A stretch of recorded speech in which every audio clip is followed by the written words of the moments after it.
Hello, welcome to our morning practice. Or I suppose for you, it might be not morning, but it's morning for me. Let's see here, I see that Guan Yin's head is cut off, so let's fix that. And here, we're good. And there, looks like we're also good. Maybe I can go like this a little bit so you see more of the shrines rather than my bookshelf. Okay, so I went looking for my recording of the practice that I did on the day after the inauguration 4 years ago, and I couldn't get back that far in my videos, but I seem to recall basically promising that, this practice would be here to help us stabilize whatever was coming. And I don't know about you, but this practice has stabilized me for 4 years so far. And now it'll be the 5-year anniversary of this practice in August of 2021. And we're going to keep going because, of course, now we're on the million mantra recitation count. And doing very well with it, by the way. I think this past week we were over 126,000 recitations, which is over a tenth of the way. But I also have come to realize that, through this practice, it's interesting because I can see my own evolution of ideas around what the Dharma means, thinking about where I was with my practice 4 years ago versus where I am now. I remember 4 years ago thinking that practice was something that might rescue me, help me, save me. And it did. It did rescue me, help me, and save me. But at the same time, I've also learned over the last 4 years that that is not what practice is about. That in fact, we practice in order to condition our minds so that our minds will be right no matter what. I used to think that doing practices might change fate.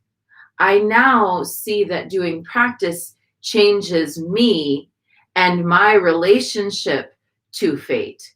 It does not change fate. I can't change the bad things that have happened, the good things that have happened. I can't change the things that are beyond my control. But what I can change is myself. And so that is what I've been doing over the last 4 years and what I intend to continue to do over this coming practice, cycle of practice, which I'm anticipating it'll take 4 years to accomplish 1 million recitations of these mantras, but maybe it'll take less. So woke up with a little reflection on practice this morning and on how the practice has helped me. It's shaped me. I thought it would shape the world, but it actually shaped me. And through shaping me, I then have the capacity in some way to shape my world. So I hope that this practice is helpful to you in that same way, that it helps you recognize your power, that it helps you recognize your agency, that it helps you recognize your manner of being, whatever it is that is going to be the most beneficial for you. And to that end, let's dissolve expectations and arise in presence with the Heart Sutra. The heart's perfect wisdom. Uttering the sound of the 3 states of existence, I enter mystic union of oneness with the entire cosmos. In the 3 worlds, in the 3 times, my breath binds the sound.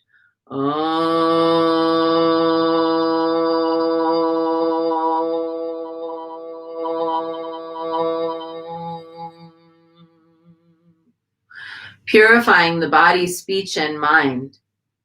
I take refuge and invoke the awakened mind of the goddess who knows all and hears all suffering.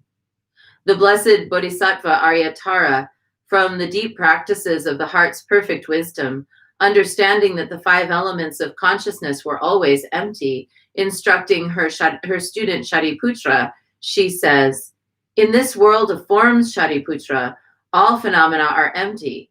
Form is emptiness, and emptiness is form. Form is not separate from emptiness, and emptiness is not different from form. Always, emptiness is the same as phenomena. Potential or actual form and emptiness never separate. So it is for feelings, conceptions, perceptions, and consciousness. All phenomena, Shariputra, have the characteristics of emptiness. They neither die nor take their birth into existence. Neither are improper nor shining with purity. Neither are complete nor deficient in any way wanting. So Shariputra, in that emptiness, there is no form, no feeling, conception, perception, nor consciousness. There is no seeing, no sound, no smell, no taste, no touch, nor thought. Neither are there solid forms, sound, fragrance, sensation, nor conceptual phenomena. No circle of sight, nor is there a sphere of consciousness. There is no knowledge nor ignorance. Neither does ignorance get vanquished, nor knowledge voided. No long road into aging and death, and no liberation from it. No causes of suffering nor samsara, and no stopping on the journey of joy and suffering. There is no clinging to thoughts nor grasping. There is no attainment of anything, as there's nothing to attain. With blissful practicing of the heart's perfect wisdom, obstructions of mind move clear, and the labyrinthine maze of thought impressions and delusions of duality are liberated. In this way, the blessed Bodhisattva Aryatara enters enlightened transcendence. In the 3 worlds, all on the Bodhisattva path may practice the heart's perfect wisdom, and in applying it every moment, find the nature of mind and enter enlightenment.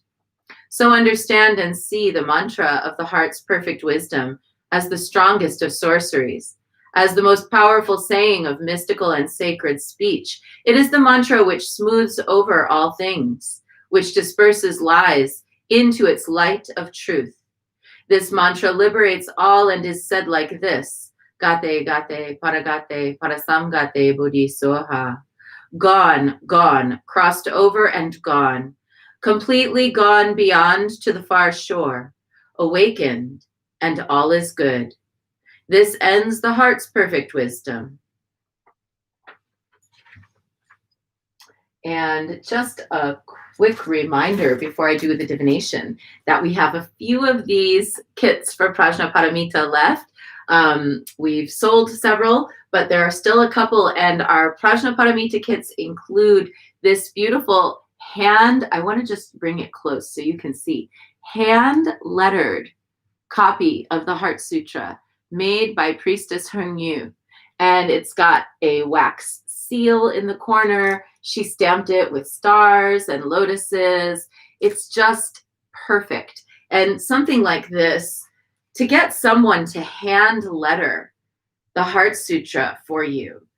I mean, in ancient times, this would have been a family treasure passed down from generation to generation, because many people did not have the gift of writing in ancient Tibet, China, other places in the world. Of course, writing was sort of kept by those who could afford an elite education.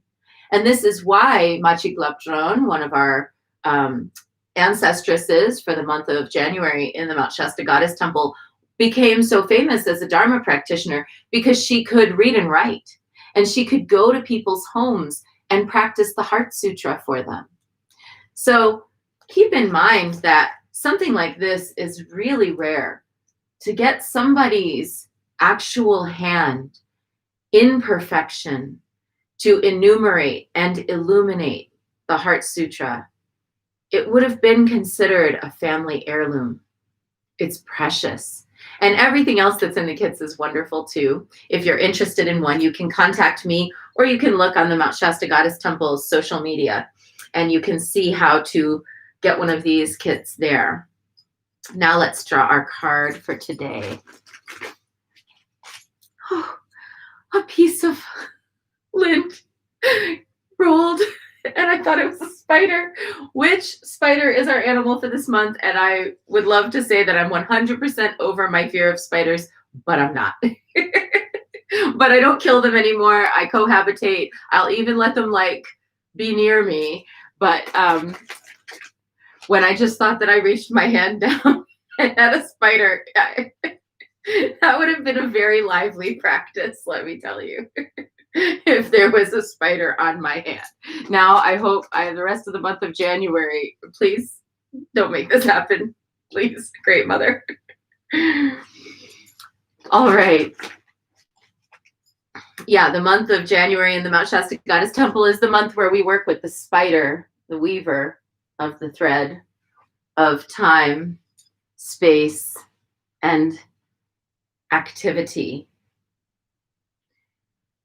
So today is Akshobe, Akshobe or Akshobia, but I think it's Akshobe. This is one of these names that I've seen written many times, but have not heard spoken.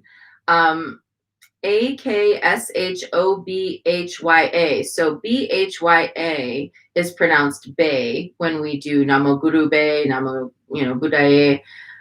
So I think this is Akshobe. In the realm of the Eastern Pure Lands, objective, focused observation illuminates the truth. Objective, focused observation illuminates the truth. Akshobe is the blue Buddha of the Pure Land of the East, Abhirati. It is a land far from the world that we know, traveled to through a journey in several dimensions, through a landscape, through time, and through intent. His name means imperturbable, and he received it through upholding a set of austerity vows for eons. The steadfastness of practice that never wavers from a goal creates a field of energy which proliferates and gives rise to other forms of energy in a creative embellishment of the same demeanor. With Akshobe's intense work over a prolonged period of time, this process created his Buddha family, the Vajra family. All members of this family share his blue color and similar qualities. So we've been hearing, we received the green Dakini, the Karma Dakini, we received the white Dakini, and she was what was that family? The red family is the Padma family, the Vajra family is the blue family, the Karma family is the green family. What was it? The white family and the yellow family. I'll have to remember and look it back up. But we've been working with these 5 different Buddha families through this process of working with this deck. And each of these families corresponds to a direction and elements and other activities, healing properties, a host of different things. So now we're going to learn more about this Vajra family. A Vajra is a metal instrument used in tantric ritual. I do have one. Let me get it.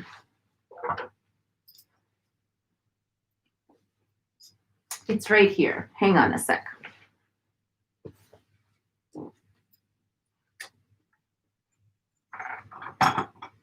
And the Vajra and the bell travel together. Typically, you pick them up in ritual, and you pick them up with one hand, and then you pick them up both up with the right hand, and then you pass the bell from the right to the left. And you hold the Vajra at your heart while doing practice with the bell like this. In Chöd, this is one of the things that you do. So this is a Vajra, so that you can see it. A double Vajra. And it represents a bunch of different things, not the least of which is the lightning bolt. So it is a symbol of how the primordial oneness gives rise to the two, and so on and so on. if you look at Vajrasattva, who is in Akshobe's family, you can see that this is another deity, you can see that he is holding a Vajra. Vajrasattva is the bodhisattva of the Vajra, or the being of the Vajra. There is a round sphere in the middle, which you can't see because I've got different cords for different initiations wrapped around it. 2 flowers project from it. Yep, there's like a lotus on each side. I wish you could really see the detail of it, but I'll try and get it close enough so that you can see the sort of flower petals here, and here. And they give birth to stamens or metal prongs that curve inward and meet around a central prong. The purba, held by another member of the family, Vajrakilaya, very important in the lineage of our temple. Vajrakilaya practice is very important to the Dujam Tersar, is a riff on its shape and purpose. They represent many things, but most simply, they are symbols of the primary energy channels of the body. In other cultures, the function of the Vajra might be likened to Thor's hammer. It's a thunderbolt that illuminates and crushes anything that it comes up against. These are often depicted in practitioners' and deities' hands. Akshobe is associated with the dawn of the day. His mudra is the earth-touching gesture. So that is to take one's right hand and use it to touch the earth.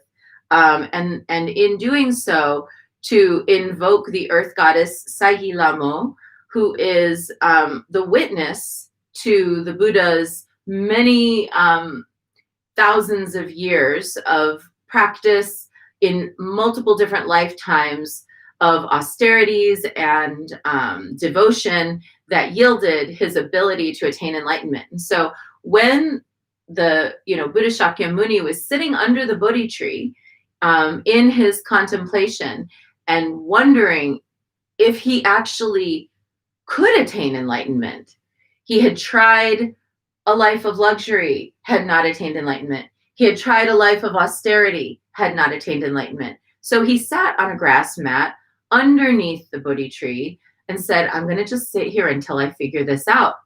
And he was tormented by demons, Maras, who came and were basically like the brain weasels that many of us get, where it's like, who do you think you are? Do you think you're so great? What do you think's so fantastic about you that you would be able to get enlightened? How dare you think that? How dare you even dream of becoming enlightened? And I'm sure many of us can relate to that feeling of like, well, how would I ever attain that? In my life, I've made so many mistakes. I've had so many things go wrong. I have people who've loved me. I have attachments. I have people who hate me. I have aversions. I have so many things I'm ignorant about. I'm, not able to attain enlightenment. We've got these conceptualizations that because of our human lives, we do not have a primordially enlightened nature. But when the Buddha touched the earth with his right hand, and you'll just see I'm just touching it, right? You can't see it but when the Buddha touched the earth with his right hand, the earth goddess rose up, and she's sometimes depicted as yellow in color. Sahilamo had a kind of serpentine look to her. She rose up from the earth and she said, I've been watching. I've been here this whole time. I've watched this spirit in multiple different bodies do multiple different things that, yes, qualify him to have enlightenment. She stood up for him to the demons. So I want you to think about how the earth herself stood up for Shakyamuni Buddha against all of those brain weasels that were telling him he could not possibly have an enlightened nature. Anyway, after that, he did attain enlightenment. It was as if the goddess came along and stamped his ticket and said, you're good, buddy. You can do this. You have it in you. I've been here watching this whole time.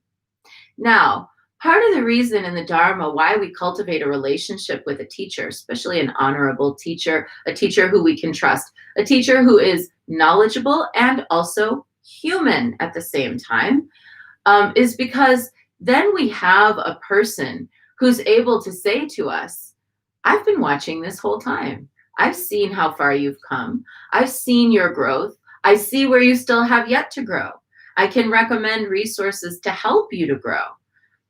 That is like the basis for our devotion in the guru, or when we take, when we take refuge in the inner teacher, we're basically working with the inner voice that represents that aggregate of voices of our many teachers in this lifetime who have helped us, who have, despite our selfishness or our ignorance or our greed or our overzealousness or our laziness, have been like, no, come on, champ, you can do it. So anyway, this earth-touching gesture of Akshobe has a, and I sure hope I'm saying it right. If I'm saying it wrong, I'll correct myself in the comments. Akshobe is associated with the dawn of the day. His mudra is the earth-touching gesture, what the Buddha did that called Sahi-Lamo to give witness to his moment of enlightenment. His element is water, and the poison that he helps us overcome is hatred. He helps us turn hatred into a positive force. The energy of hatred transforms. The gift that he gives, if we focus deeply on him in meditation, is the wisdom of seeing things exactly as they truly are without judging or reacting with attraction or repulsion. The chakra associated with Akshobe is the heart. So today it's time for us to look with the heart eye, first at ourselves. Where have you been maybe battling the demons of mind, the maras or asuras, who are brain weasels, who are telling you, you don't deserve, you have no right, you're not allowed? Which are the parts of ourselves that we may be battling when we go to do something that seems like it might be important to us? Those brain weasels that say, no, you're not able to do it. Who would believe in you? Who would care about if you were even doing this? And instead to see through that, to see, okay, brain weasels, I see why you're here. And this is what I mean by, seeing clearly for me is really learning to see, oh, brain weasels, you know what you are? I know what you are. You are spirits that have helped me at one point, thoughts that helped me at some point to combat egocentrism, pride, greed, or selfishness. You helped me see times in my life when maybe I really was expecting too much, asking too much, demanding too much. But now I'm ready for something different.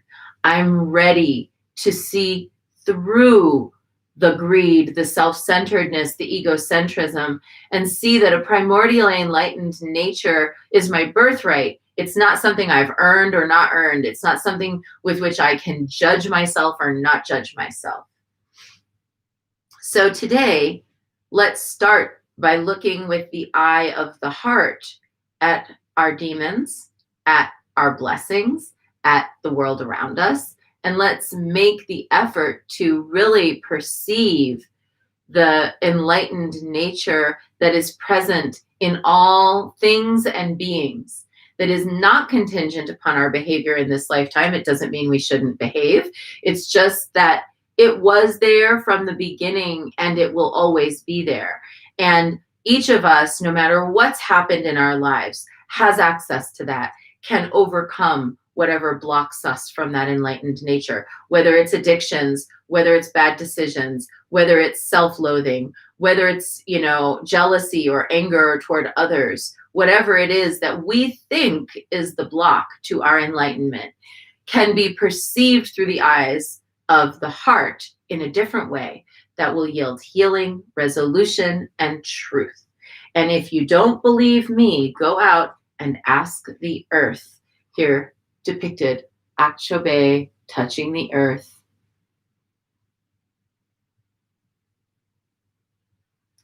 and saying, hey, Earth, Mother, help me remember. That's our short bit for today, if that's what you were here for.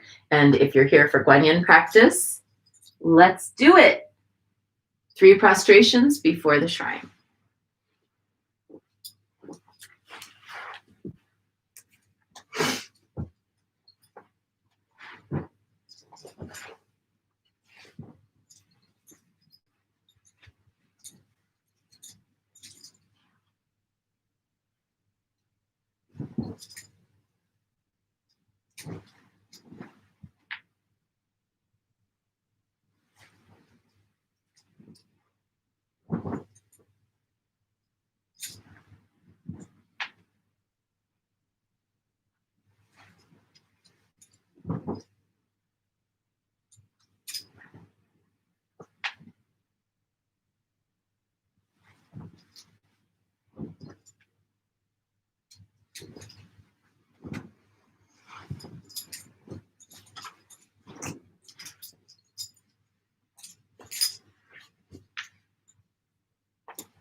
And now let's take refuge.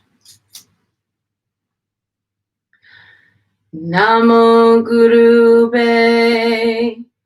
I take refuge in the inner teacher. Namo Buddhaye. I take refuge in the great mother of compassion. Namo Dharmaye. I take refuge in the wisdom of the ages. Namo Sanghaye. I take refuge in the community of practitioners. And let's set our intention. And we have a lot of intentions today. Over the last few days, several different people have had in my world have had parents or brothers, sisters who died. Chris, Free Woman's brother, passed. Jane Hockner has gone into hospice care. Caragwin's mom, Carol, is also in hospice care. And several other people I know have had parents or relatives who passed. So holding for all of those who have lost someone or who are in hospice or who have had to place a loved one in hospice in the last several days. It just feels like it's been a tremendous wave in the last few days. And not just because of COVID or other things. This is actually just elders passing or people dying in many cases of other causes as well.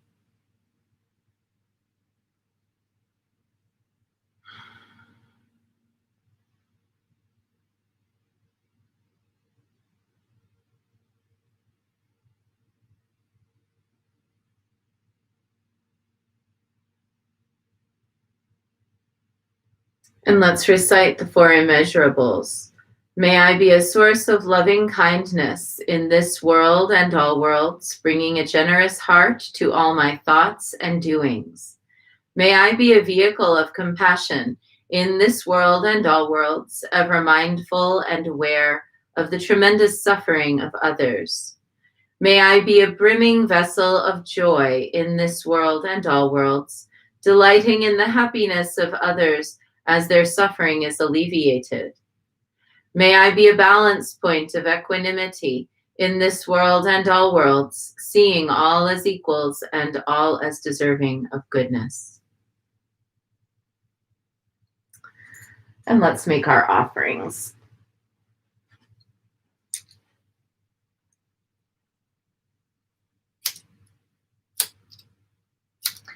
I light this candle as a symbol of the enlightening Dharma way. May it shine brightly for the benefit of all beings. I light this incense as an offering to Guan Shi Yin, she who hears the cries of the world, Mother of all.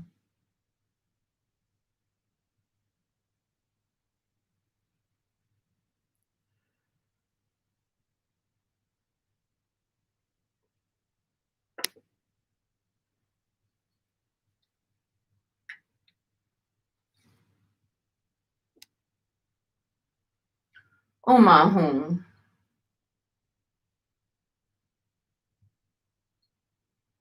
Omahum. Omahum. Omahum. Omahum. Omahum. Omahum.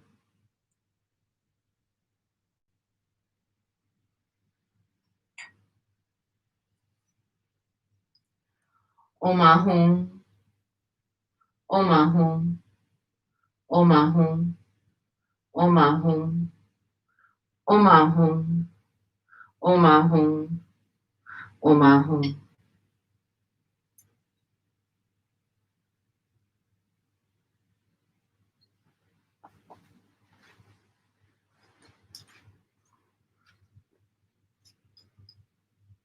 Reverently I prostrate with my body, speech, and mind, and present clouds of every type of offering, actual and virtual. I confess all my destructive actions accumulated since beginningless time, and rejoice in the meditation of all holy and ordinary beings. Please, Guanyin, remain until the end of samsaric existence, and turn the wheel of Dharma for sentient beings. I dedicate my own merits and those of others to the great enlightenment. And remembering that, practice is part of what we do to tame those brain weasels.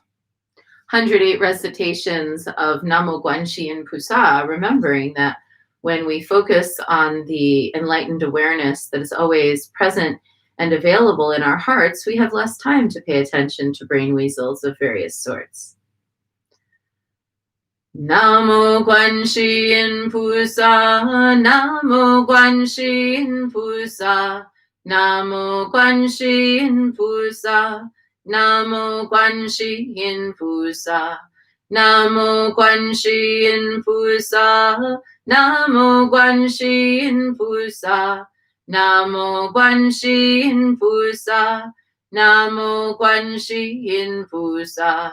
Namo Guanxi Pusa, Namo Guanxi Pusa, Namo Guanxi Pusa, Namo Guanxi Pusa, Namo Guanxi Pusa, Namo Guanxi Pusa, Namo Guanxi Pusa, Namo Guanxi Pusa.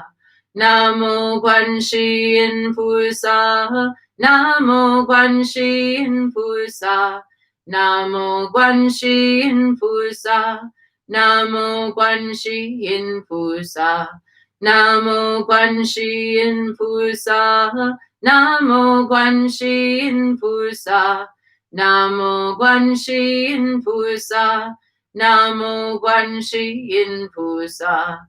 Namo Guanxi Pusa, Namo Guanxi Pusa, Namo Guanxi Pusa, Namo Guanxi Pusa, Namo Guanxi Pusa, Namo Guanxi Pusa, Namo Guanxi Pusa, Namo Guanxi Pusa. Namo Guanxi Pusa, Namo Guanxi Pusa, Namo Guanxi Pusa, Namo Guanxi Pusa, Namo Guanxi Pusa, Namo Guanxi Pusa, Namo Guanxi Pusa, Namo Guanxi Pusa. Namo Guanxi Pusa, Namo Guanxi Pusa, Namo Guanxi Pusa, Namo Guanxi Pusa,